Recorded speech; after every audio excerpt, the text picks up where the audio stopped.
First, they came for our entertainment, movies, TV. Much of it is unwatchable now, pretty much ruined.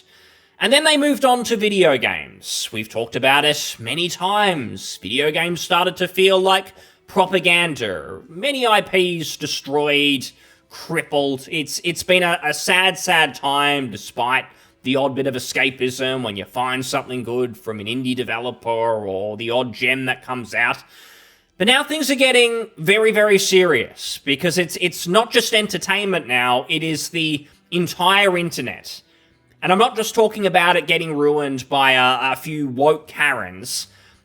This is across the board. It's governments, it's multiple countries, it's powerful people, entities who want to censor the entire internet. They see China, I'm sure, North Korea, or all the great ones as the model to look to for us to have a safe internet where communication feels a bit more like LinkedIn or something, where it's very fake, it's very phony.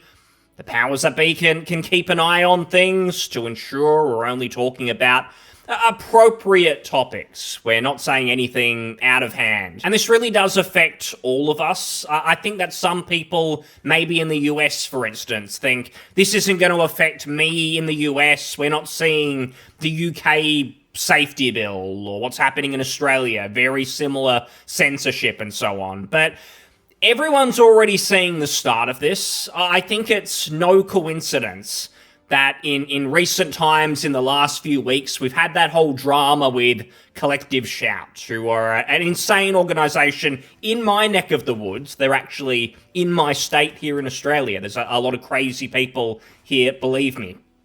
So they basically petitioned for Steam and really any other company who sells video games to remove anything that they found inappropriate. And again, that is just woke Karens. Who cares? People don't really listen to those people anymore, you would think.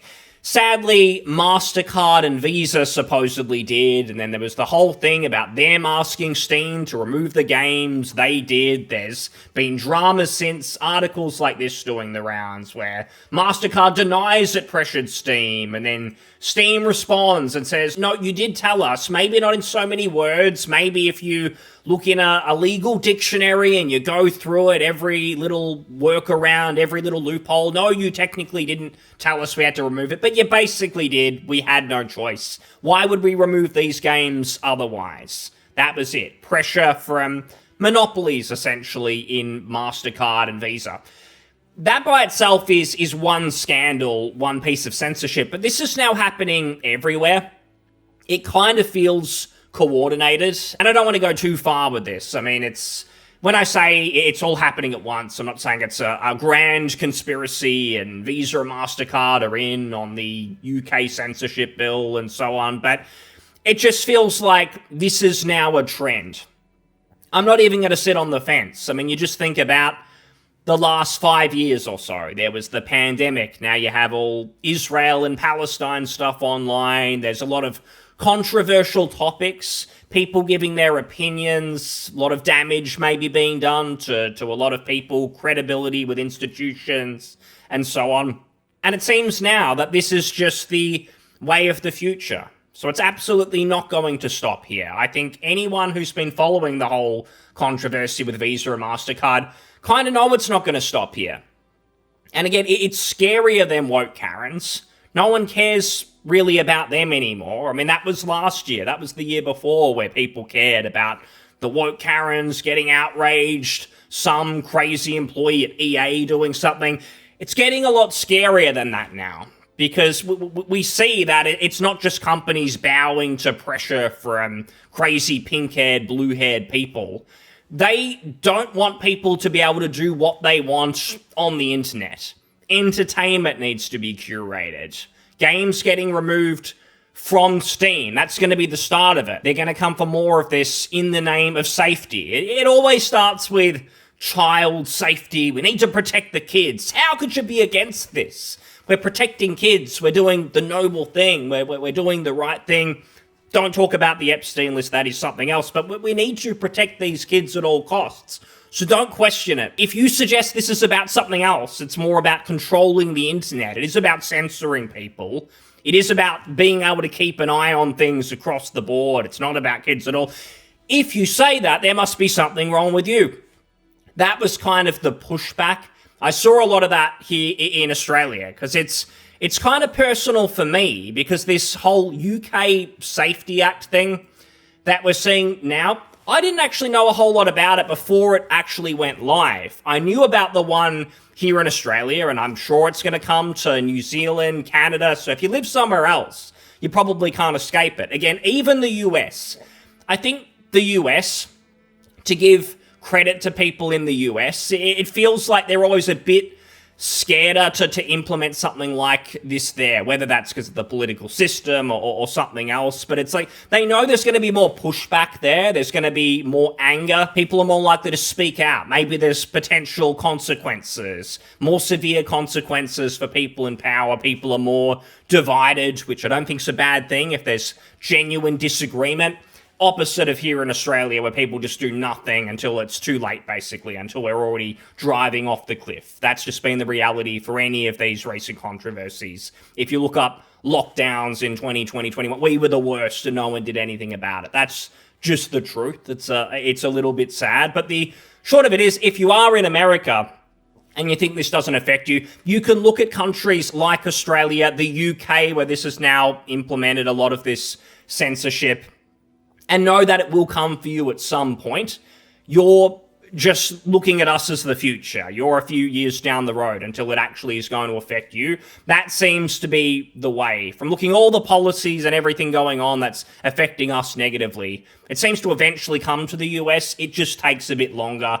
We're kind of the testing ground, it seems like. But for me, not even knowing about the UK safety bill until it went into effect, it was a massive shock just to see it go live and everything that is now happening, because everything that's coming true with it, I was told I'm crazy if I have those concerns. Anyone who raised concerns here about what our own safety bill, e-safety bill, was going to look like, they said none of these things were going to happen, like facial recognition to prove you're of age so you can access a website or something. You can even go on Wikipedia. I thought there was already a lot of propaganda on there, for instance. But no, you need to prove yourself to even go on that website. And it's the same for many others. You get told, oh no, it's specifically about adult content or specifically about Facebook or social media. And then all of a sudden, no, the goalposts get moved. It's actually basically the whole internet. Anything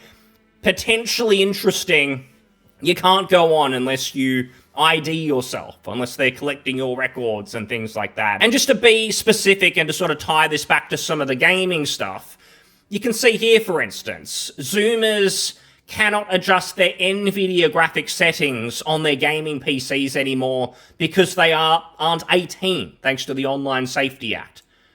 So it's like, you just want to play your single-player games and adjust your graphics. No. Do you have a license for that? I don't think so. You need to prove yourself. And for people who haven't had this stuff start affecting them yet, this affects everyone. It isn't just people under 18, which is what they've tried to sell it on. It's no, we just need to see that the kids aren't accessing anything inappropriate. That was always the big sell of this, and makes a lot of older parents and that sort of demographic who just think, I'm those bloody kids, they're just on their iPads and computers these days, they're not outside on the footy fields kicking the ball anymore. This is all a great thing. I mean, those people, they either don't think too far ahead or they really just don't care, because it does affect everyone. Because you just ask yourself that basic question. How are they going to prove that people going on the internet accessing their graphics settings or whatever they might be doing, how do you prove that they are of age? Well, you're going to have to get their ID. You're going to have to use facial recognition or whatever it's going to be. So that means everyone's going to have to participate. It's not just the kids. That doesn't make sense. It's everyone. And I realize just saying that, it makes you sound crazy when you're saying it, where it's like, they're collecting all of my details. Oh my goodness, what are they going to do? It's not even really about that. It's more the fact that all the things that we've done on the internet, and we could be anonymous, and we could kind of use that digital space to find like-minded people, to access the content that we want to, especially when culturally, as I spoke about, the entertainment options start to feel limiting because there's all this propaganda and everything just feels a bit insane. You just want to get into what you're interested in. It feels like the walls start to close a little bit with all of this crap. If I compare this to video games, you go back to the old days of playing games online. If I think back to the early 2000s, I used to play the original Call of Duties when it was World War II, when it hadn't been shitified into everything that it is now. It was actually just quite a fun shooter. I met friends playing those games back in the day because you would go on and join a server manually. And you join that server, and you would know the server name. That was the one I liked to join. And you'd see people playing, and they'd have their own custom name, like if you have a name on YouTube or whatever. So you'd know the people that you're playing with. You could talk to them, you could communicate, and it almost felt like a community. I guess kind of like an MMO or something, for an example many people I'm sure have experienced. But then they took that away, and later they changed how a lot of these online games work, where the company decides how you interact with this. So Fortnite or something, you don't just join a server and play. No, they put you in a server that they think is appropriate for you with other people at the same skill level, and then if you die too much, they'll put you with people who suck more than you do so that you don't quit and stop spending money. And if you're too good, they'll put you with people who are better so it doesn't get too easy and you don't just kill all the shit people and then they disappear. That feels like what's going on now with the internet, where there's now too many cooks in the kitchen. There's governments getting involved. They want to censor things because criticism might affect their own power. I start to think about something that was touched on not so long ago, and it sounded crazy as well with all this going on, with these censorship bills, and you need to use ID to access any website. You've got to present your ID. Do you have a license for that? Facial recognition, again, coming to pretty much every country eventually. US people, strap in. I'm sure it will take much longer to get to you, but it's coming here at the end of the year here in Australia. It's already in the UK. It's happening everywhere else. But if I just think of gaming again, I remember, this is off the top of my head, maybe I'm getting it slightly wrong, but I remember Ubisoft, there was something about them wanting to sue people who criticized their games, or they wanted to get videos taken down criticizing their games, for instance, that sort of stuff. And you can just see a world where this is going to happen, where it's like, you go on the internet, and you say somewhere publicly on the internet, you say something critical about Ubisoft. You say, all your games suck. The latest Assassin's Creed, it's just the same copy and pasted shit. You're not creative. You don't do anything interesting. I've played this game 15 times in a row now, when you're still charging probably $80 by this point. This is rubbish. And then a lot of people see that, like the post. There's a lot of engagement, people agree. And then Ubisoft, because everything is just a bit more public on the internet. It's much easier to access your information. Companies are going to be a lot more willing to share your data. You could say that they could already do this. That's an argument I see a lot. But it's more just culturally, this is being pushed. This is what I mean about the MasterCard and Visa stuff happening now. And then we're seeing the online censorship bills go into effect.